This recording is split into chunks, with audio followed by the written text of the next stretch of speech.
শুনে নিন, ভারতের প্রাক্তন প্রধানমন্ত্রী শ্রীমতী ইন্দিরা গান্ধী উনি যখন সৌদি আরব গিয়েছিলেন, ওনার খুব ইচ্ছা ছিল মুসলমানদের এই কাবা ঘরটার ভিতরে একবার প্রবেশ করবে। ইন্দিরা গান্ধীর খুব মনের একটা ইচ্ছা ছিল।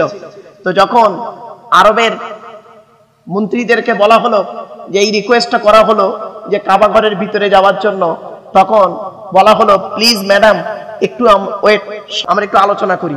তো মিটিং বসলো, মিটিং থেকে সিদ্ধান্ত হলো যে সরি ম্যাডাম, পারলাম না, আপনি আরবে এই কাবার অন্যান্য দিকগুলো ঘুরুন।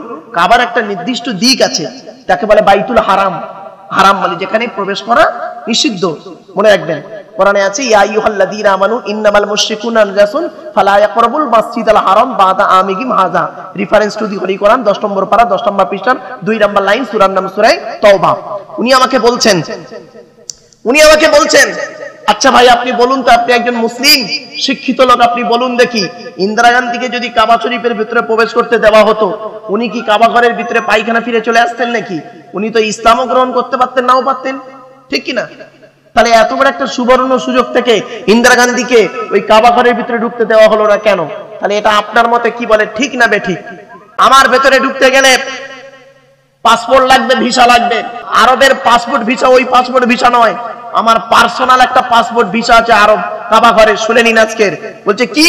আমি বললাম শুনুন, লা ইলাহা ইল্লাল্লাহ পাসপোর্ট আর মুহাম্মদুর রাসূলুল্লাহ ভিসা। জোরে বলুন, পুরো মুখের দিকে চেয়ে রয়ে গেছে। আপনিও লা ইলাহা ইল্লাল্লাহ মুহাম্মদুর রাসূলুল্লাহ পড়ে ফেলুন, লা ইলাহা ইল্লাল্লাহ পাসপোর্ট মুহাম্মদুর রাসূলুল্লাহ ভিসা, কোনো অসুবিধা নেই।